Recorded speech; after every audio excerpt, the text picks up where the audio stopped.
that? What have the last few days been like for you personally?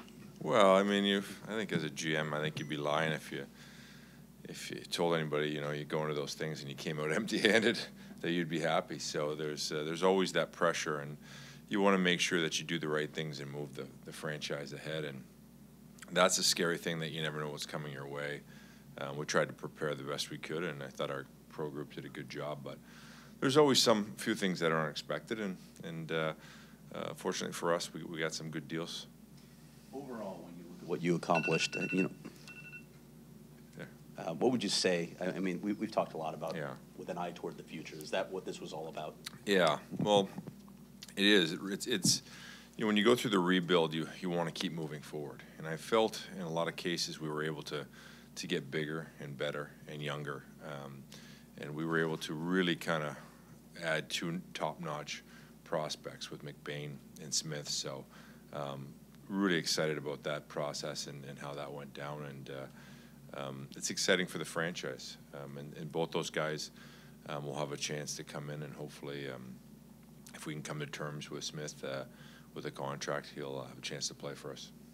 Can you tell us a little bit more about those two players, what got you excited? Size is one of the things that it's been a staple of your acquisitions, your additions, and both those guys have it. Well, I think McBain, I've watched him since he's 16 years old, so I've known him for a long time. And the one thing that you love is his size. He can play center, played wing for the Olympic team, the Canadian Olympic team, but he is big and he plays a hard game. And that's something that we loved about him right from the get-go. And the last thing I'll tell you is he's a constant improver. I think he's taken a step every year in his skill development, his skating, and his strength. And he's still got a ways to go, but the way he plays, if you look at his team went 0-10 when he was gone. And their power play went from 25% down to 17%, and he has a huge impact. I felt like when he was in the lineup for those guys, he'd come out in the first shift and have 5 hits and let everybody in the building know that he was there, and he brought some swagger to his team, and that's what we love about him.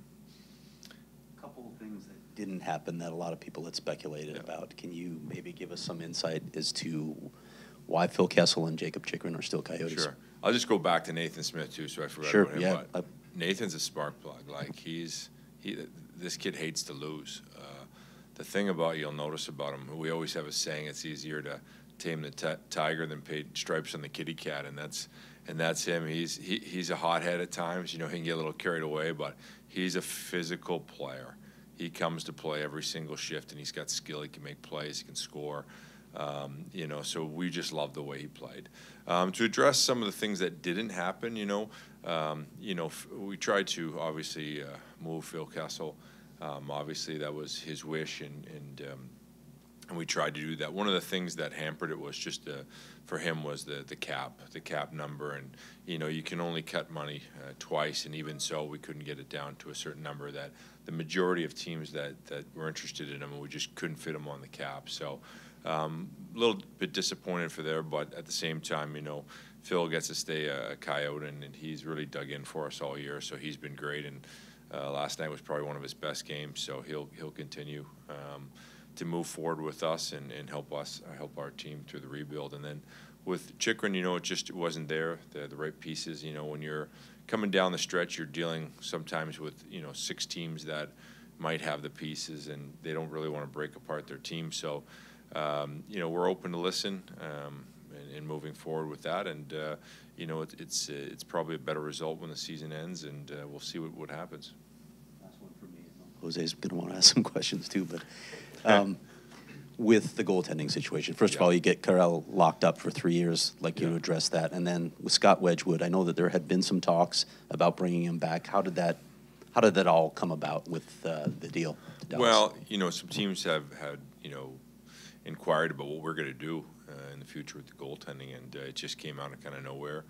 And we looked at the asset that we could gain from moving Wedgie, and for us, we picked him up off waivers, so I thought it was a nice little move on our part where we could gain an asset to kind of go out there and do business, another draft, or go buy a player with that asset. So again, we just had to be, he has played so well for us and been such a great person inside our locker room and our culture.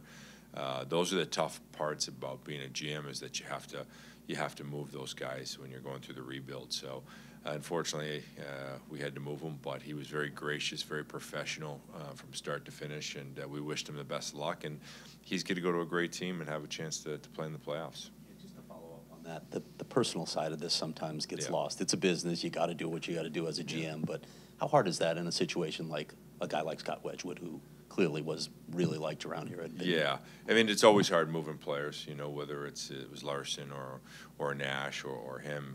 We've been very fortunate to go through this process where we've had great people on board, and that's the hardest part, is that, you know, they're out every night in the middle of rebuild, blocking shots and paying a huge price for your organization, and at the same time then you have to move them, and you know, it's bittersweet, because, you know, you feel bad for the player. At the same time, you know, you're excited for them to move on, and you know, and sometimes those guys go to a better team that has a chance to win a championship. So you know, mixed emotions on those, but it's hard being a GM, you know, because you feel with our players, you know, it's a partnership between, you know, management and the players, and you know, the players have been great. They've bought in and really dove into the process of getting better every single day, and you can see it, you know, in our win streak. So.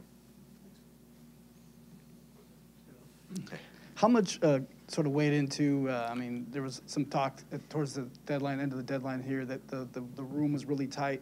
You didn't really want to break up what you had in there, and you guys had started to win. How much kind of thought went into all that as these got closer? Well, it is a factor for sure. Our guys are tight. They're really well, they're bonded, and they're invested in you know, being a team that goes out and outworks the other team every single night. So it's hard to do that. You know, you can't. You've got to have a heart, but your head's got to rule it in this case, and you've got to make tough decisions, and that's why they hire me to make those tough decisions. And at this point, you know, where we are as a franchise, you've got to make hard decisions to move the franchise forward. How about just having all those draft picks at your disposal to make moves, acquiring prospects for those picks, getting some picks back? I mean, this just kind of maybe played out the way that you'd hoped it would, it seemed. Yeah, it really did, because we were able to generate, which we think will be a second rounder for Labushkin, you know, and then we were able to generate, you know, off Larson and also Wedgewood, so some assets to move ourselves forward, and that's our bank, you know, to be honest with you. The Coyotes haven't had a lot of leverage over the years, and that is our leverage. We have draft picks, and we've worked hard to get them, and now we have a chance to move this organization forward with probably one of the biggest drafts in the franchise history, and we've got, I believe, more darts than anybody else. So we're looking forward to that day. Two moves. You pick up the big contract from Winnipeg, and then the goalie you got from Finland in waivers. Just what happens with those going forward? Well, you know, you've got to get something, you have to take something back. So we had to take something back to get Nathan Smith, and that was part of the part of the deal that we had to take back that worked for both clubs. So instead of us giving up a high pick to get Nathan Smith, we were able to do that through that. So it's just no different than we've done in the past. We've taken bad contracts, and we took another one. What was your last question? Oh, the goalie that was playing. Oh, yeah.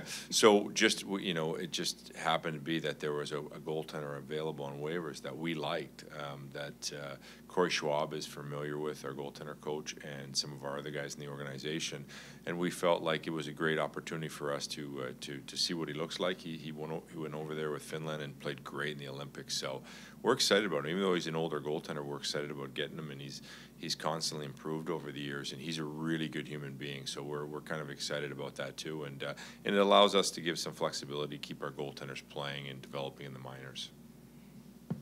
What is this contract situation? Ari Sateri, what?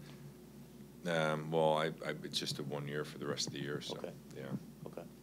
Bill, were there some deals that were left on the table? I mean, imagine there have to be in the calls you're taking. I think there's always some deals that don't get done, but sometimes they get done in the summer. So it works its way out. But yeah, it was a good deadline for us. I felt like we moved the franchise forward with some prospects.